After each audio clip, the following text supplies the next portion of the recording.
The Nintendo Switch 2 is gonna be how much again? Say psych right now.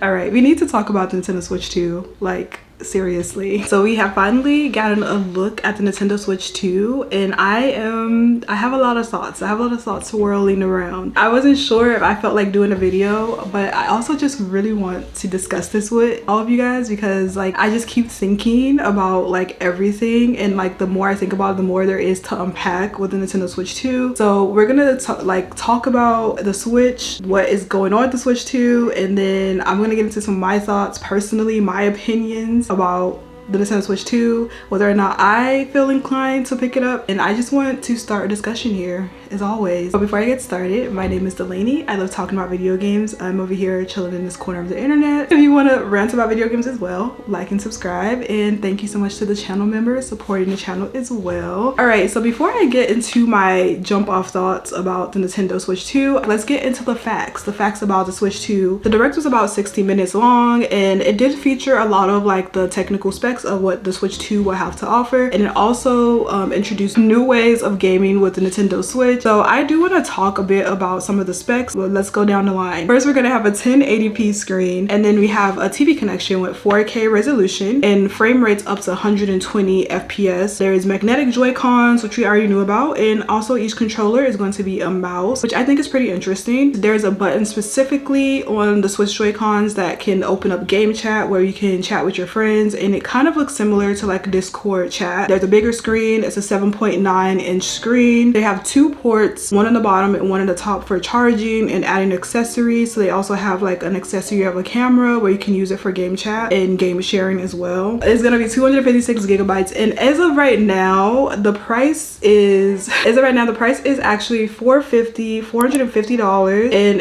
if you want to buy it in a bundle with Mario Kart, it's gonna be $499 or $500. This is like rounded up. That's all the facts we have about Nintendo Switch 2. So first off, I really like that the Nintendo Switch 2 is kind of giving everything that people have been wanting for so long. It's been 8 years since we got the Nintendo Switch, and in that time we've gotten the Nintendo Switch, Nintendo Switch Lite, and then Nintendo Switch OLED. So it pretty much has the same specifications, except like the OLED has a little bit better screen, better battery life. But in that time there actually hasn't really been any extra like internal specifications. I read through all of the dev blogs where they interviewed the devs about them creating the Nintendo Switch 2. They wanted to make it as powerful as they could and make sure, like, I feel like it's gonna be more emphasis on third-party games. A lot of complaints about the Switch have been about like third-party games not working correctly. So there's like a lot of emphasis with like making sure it's as powerful as it could be, which I feel like they did do well with that. I forgot to mention they're going to have like upgraded versions of past Nintendo Switch games. So we're gonna have an upgraded version of like Zelda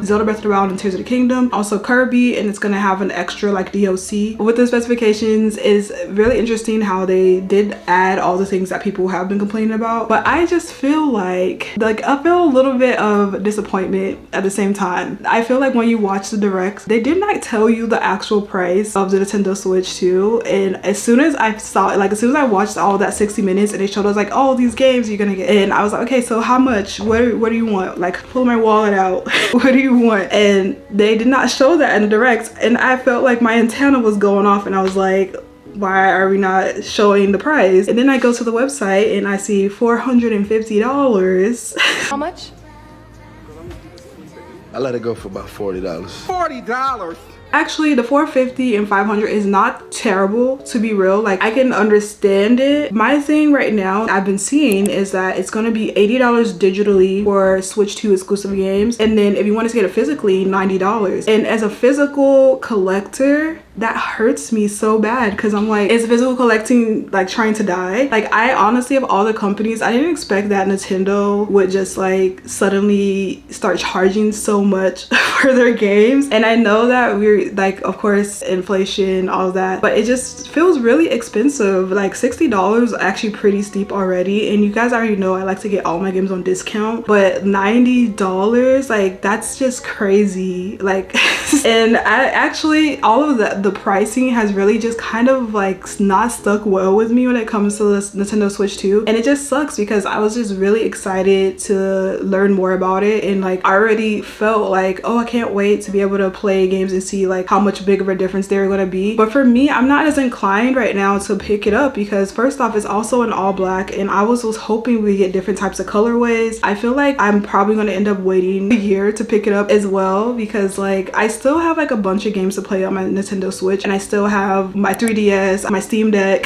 I have a lot of variety of games, and at this moment is a part like with the way the economy is set up, it makes more sense to not just run out and get the next big console, considering I still have like a lot of like playtime and hours on like so many different games. So for me, it's gonna be a pass. It's gonna be a pass, y'all. And I feel like a lot of people kind of have a similar sentiments. I don't know, but this is kind of just how I feel right now when it comes to like the Switch 2. I just feel like it makes it feel like way more expensive to be like have gaming as a hobby. And my other thing is I feel like when it comes to the Nintendo Switch, it sold so many units, and mostly during like the Panasonic in 2020 is when like the units skyrocketed. And we all know like cozy gaming is another factor into like the Nintendo Switch selling so much because of accessibility. And it's like a hardcore Nintendo fan, like Nintendo, I've been playing Nintendo since a wee child, and I don't know, this new Nintendo Switch 2, it just feels like it's not accessible for like a casual, like I don't want to consider myself a casual gamer because like I would say, oh, casual, but like the fact that I have like so many hours in so many different games, like I can't even say casual anymore. I feel like in general when it comes to like Nintendo, like they're the most accessible when it comes to like gaming, and I feel like a lot of people are drawn more, have been drawn more to the Nintendo Switch because of its like accessibility with like being in handheld mode and being able to travel with it, as opposed to like a regular console like a PlayStation or an Xbox. But I just feel like with the way the price points are and the way the games are going up, this gives more like they're trying to compete with like PlayStation, and they're not really thinking about the core audience, I want to say, because like there are different types of audiences that play Nintendo Switch, but I think for sure like when it comes to like how many units Nintendo Switch sold, it was because of like, let's be real, Animal Crossing and like the cozy game like hype is really what has made